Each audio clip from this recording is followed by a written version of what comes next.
안녕하세요, 여러분. 오늘은 순천여자고등학교 2학년 화학 수업 1차 시 4단원 역동적인 화학 반응에 대해서 배워보도록 할 거예요. 4단원 역동적인 화학 반응은 중단원 1 화학 반응에서의 동적 평형과 2 화학 반응과 열의 출입으로 나누어져 있어요. 그 중에서 우리는 오늘 1에서 1과 2에 대해서 배워보도록 할 거예요. 오늘 수업의 진행 순서는 첫 번째, 가역 반응과 동적 평형의 개념에 대해서 이해하기. 두 번째, 가역 반응과 동적 평형 이용 사례 찾아보기. 세 번째, 이해하기 쉬운 문제풀이로 구성을 해보았어요. 자, 가역 반응이란 무엇일까요? 일단 우리는 가역 반응이 무엇인지 알기 위해서 정반응과 역반응에 대해서 알아야 할 필요가 있어요.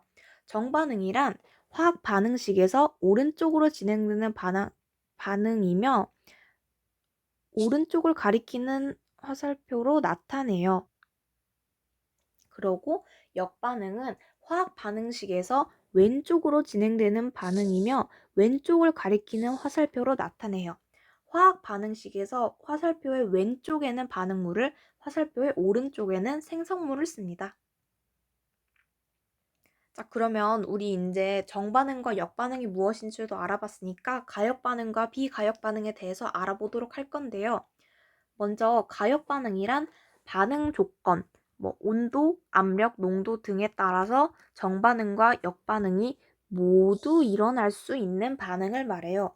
비가역 반응은 정반응만 일어나거나 역반응이 거의 일어나지 않는 반응을 말하죠. 옆에 사진들은 가역 반응의 예시에 대한 사진인데 이제 한번 배워보도록 할게요. 가역 반응이란 가역 반응의 예시에 대해서 알아보도록 할 건데 먼저 여기 얼린 물이 보이나요? 여기서 보면은 물은 고체 상태도 있고 액체 상태도 있고 기체 상태도 있어요. 이를 통해서 우리는 가역 반응을 알아볼 수가 있는데 여기 보면 액체 상태였던 물이 기체 상태로 되면서 이제 증발을 했죠. 근데 여기서 보면은 오른쪽 화살표 모양이잖아요. 그러면 여기서 정반응이 일어났구나를 알 수 있는데 또 기체 상태였던 수증기가 액체 상태인 물로 변화하는 과정에서 화살표가 왼쪽으로 움직이는 걸 통해서 역반응이 일어났구나. 이걸 이제 고체 상태인 얼음과 액체 상태인 물과 기체 상태인 수증기가 서로 이렇게 다 반응하면서 서로 정반응과 역반응을 다 주고받는 가역 반응이 일어나요. 두 번째 예시를 보면 석회 동굴과 종유석, 석순의 생성을 통해서 알 수 있어요. 석회암의 주성분인 탄산칼슘이 이산화탄소가 용해된 물과 반응하여 탄산수소칼슘을 생성함으로써 석회 동굴이 만들어져요. 역반응에서는 탄산수소칼슘 수용액에서 물과 이산화탄소가 빠져나가 탄산칼슘을 생성함으로써 종유석과 석순이 만들어져요. 여기 보면은 화학식 사이의 화살표들이 양쪽을 가리키는 모양이죠. 이것만 봐도 이게 가역 반응이구나를 알 수 있어요. 마지막 또 염화 코발트의 색 변화를 통해서도 가역 반응이 있었구나를 알아볼 수가 있는데 여기서 정반응은 이제 푸른색의 염화 코발트가 물과 결합하여 붉은색의 염화 코발트 육수화물이 되는 걸 정반응이라고 하고요. 또 이제 염화 코발트 육수화물이 물을 잃고 염화 코발트가 되는 거를 이제 역반응이라고 해요. 이해가 가시나요? 이제 비가역 반응에 대해서 예시들에 대해서 알아보도록 할 건데 이거는 우리가 고등학교 1학년 통합과학 시간에서 많이 본 사례들일 거예요. 우선 연소 반응, 기체 발생 반응, 산염기 중화 반응, 앙금 생성 반응들이 있는데 연소 반응에서는 생성물이 매우 안전하기 때문에 역반응이 진행되기 어렵죠. 기체 발생 반응과 연소 반응은 정반응만 일어나는 예시예요. 산염기 중화 반응은 큰 중화열로 에너지가 손실이 됐어요. 이를 통해 생성물이 매우 안정적이에요. 산이 너무 빠르게 더 우세하게 일어나므로 염기가 일어나지 않는 것처럼 보이죠. 앙금 생성 반응도 이와 마찬가지예요. 정반응이 역반응보다 훨씬 더 우세하게 일어나므로 역반응이 일어나지 않는 것처럼 보이는 현상이죠. 자, 그러면 우리는 이제 동적 평형에 대해서 알아보도록 할 건데요. 동적 평형이란 무엇일까요? 혹시 감이 오시나요? 동적 평형을 우리의 일상생활과 한번 좀 연결 지어 본다면 러닝머신 많이들 타잖아요. 러닝머신 위에서 달리는 사람은 이동하지 않는 것처럼 보이죠. 제자리에 있잖아요. 근데 실제로는 우리는 계속 달리는데 운동기구의 벨트가 뒤로 계속 우리와 같은 속도로 뒤로 이동하고 우리는 계속 같은 속도로 앞으로 이동을 하면서 우린 제자리에 있는 것처럼 보이죠. 이걸 통해서 우린 동적 평형에 대해서 알아볼 수 있어요. 동적 평형이란 가역 반응에서 정반응 속도와 역반응 속도가 같아서 겉으로 보기에는 변화가 일어나지 않는 것처럼 보이는 상태를 말해요. 동적 평형에는 상평형도 있고 용해평형도 있고 화학평형에 대해서도 있어요. 이에 대해서 앞으로 알아보도록 할게요. 자, 먼저 상평형이란 무엇일까요? 여기 잘못 나왔는데 이거는 그 동적 평형에 대한 설명이라서 이건 아니에요. 상평형이란 액체의 증발 속도와 액체의 증발 속도와 기체의 응축 속도가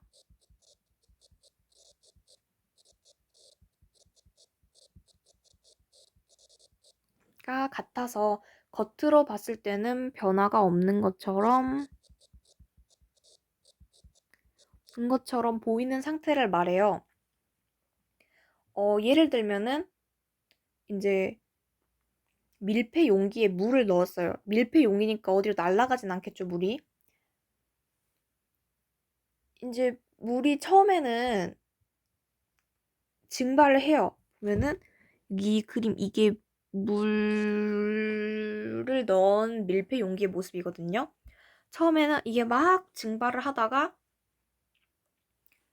그래서 이제 처음에는 증발 속도가 응축 속도보다 빠르는데 계속 하다 보니까 얘네가 이제 다시 응축이 되기 시작한 거예요. 수증기로 날아갔던 애들이 이제 다시 물로 돌아오는데 이런 과정이 계속 반복되다 보면 어느 순간 둘의 속도가 똑같아져요. 이 순간에는 물의 양과 수증기의 양이 똑같아가지고 그 양이 안 변하는 것처럼 보여요. 근데 실제로는 다 이제 증발도 계속 일어나고 있고 응축도 계속 일어나고 있어요. 이거 잘 생각해 줘야 돼요. 또 하나 예를 들어보자면 브로민의 증발과 응출이 있는데 브로민도 이렇게 계속 증발을 하다 보면은 색이 진해지다가 어느 순간부터는 색의 변화가 없어요.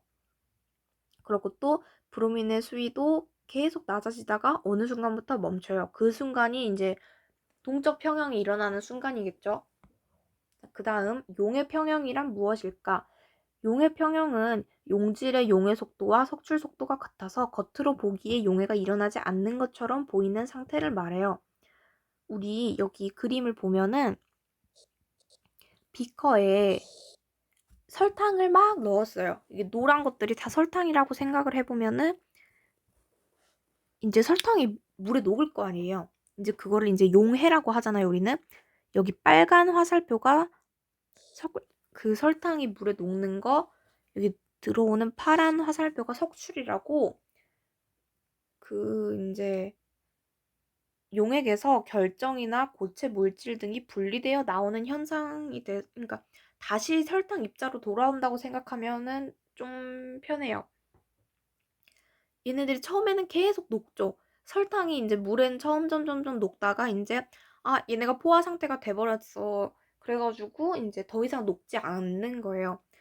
그래서 처음에 불포화 용액 상태에서는 나가는 화살표는 2개인데 들어오는 화살표는 1개라서 계속 이제 녹고 있는데 이제 포화 용액이 되다 보면은 나가는 화살표도 3개, 들어오는 화살표도 3개 해서 똑같죠, 속도가. 그래가지고 이제 우리가 겉으로 봤을 때는 아, 농도가 그대로구나 라고 생각할 수 있는데 얘도 사실은 계속 녹고 있고 석출되고 있는 거예요.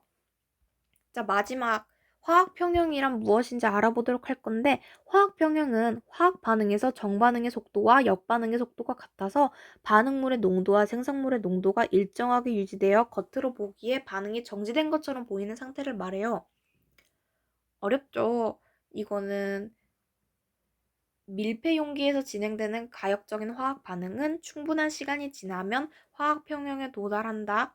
그리고 화학 평형에서는 반응물과 생성물의 양이 일정하게 유지된다. 이거 알아둬야 돼요. 반응물과 의 양과 생성물의 양 일정하게 유지. 아이고, 이거 둘 똑같은 건 아니에요.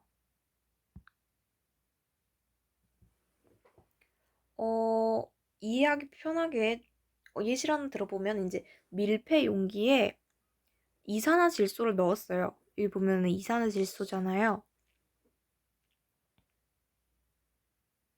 아니. 이게 이산화질소잖아요. 젓갈색을 띠는 이산화질소가 무색의 사산화질소로 되는 반응을 보여주는 건데 이게 처음에는 젓갈색을 띠잖아요. 근데 얘가 점점 이제 가역 반응이 일어나면서 무색을 띠게 됐죠. 밀폐 용기에 이산화질소를 넣어두면 젓갈색이 점점 옅어지다가 색이 일정하게 유지되는 동적 평형에 도달하게 돼요. 자, 그러면 우리가 이제 개념 설명을 들었을 때는 다 이해가 되는 것 같아요. 그런데 막상 문제 풀어보면 틀리니까 그래서 문제를 한번 풀어보도록 할게요. 첫 번째 문제, 가역 반응과 비가역 반응에 대한 설명으로 옳은 것은 동그라미, 옳지 않은 것은 X로 표시하시오. 첫 번째, 가역 반응에서는 정반응만 일어난다. 아니죠. 가역 반응에서는 정반응도 일어나고 역반응도 일어나죠.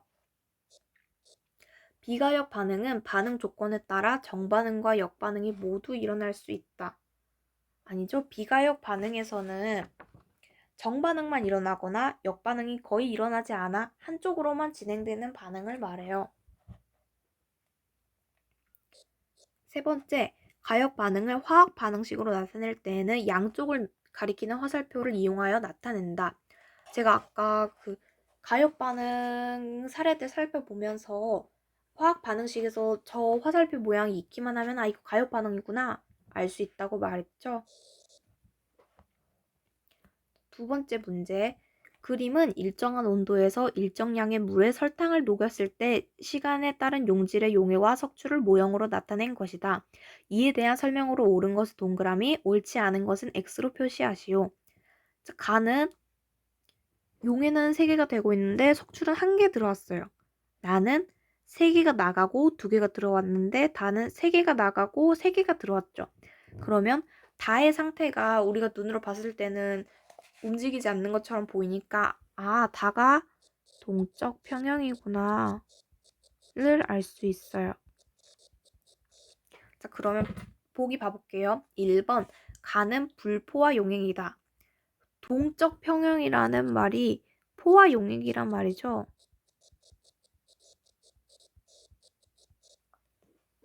그런데 가는 동적 평형이 아니니까 불포화 용액이겠죠. 그러면 5. 용액의 몰 농도는 나가 가보다 작다. 용해되어 녹아 들어간 용질의 양은 용해되어 녹아 들어간 용질의 양. 물은 가, 나, 다 순서잖아요, 보면. 그래가지고 몰 농도도 가가 제일 작고 다가 제일 크다는 걸 알 수 있어요. 왜냐면 다일 때가 제일 많이 녹아져 있는 상태니까.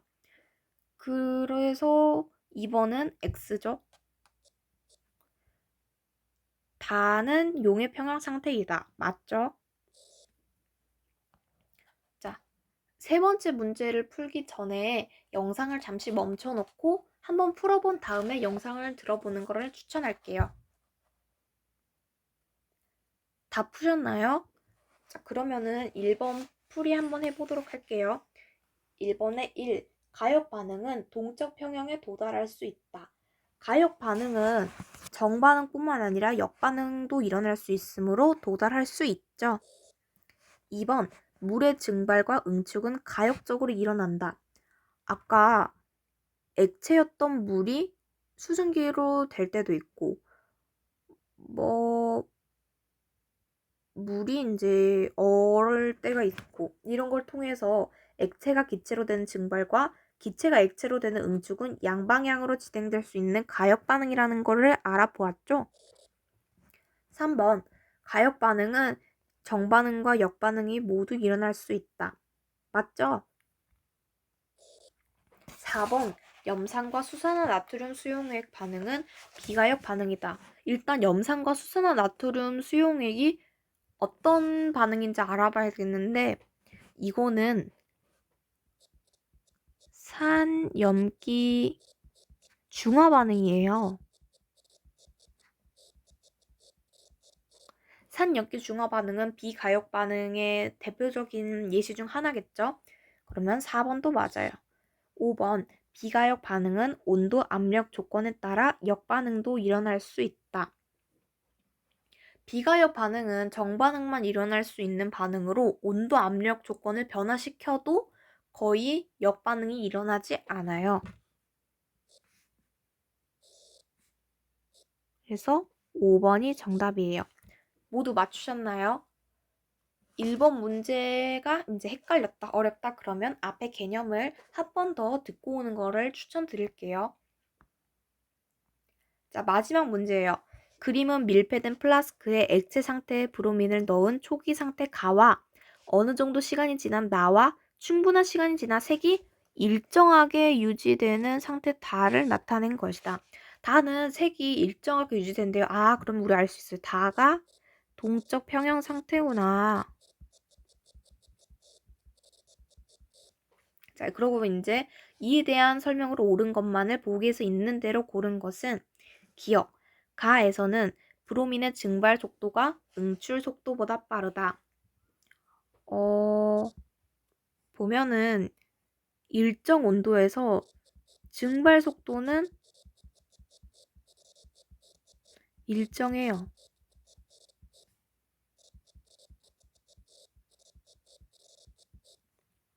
그런데 응축 속도는 용기 속 기체의 분자수에 비례하므로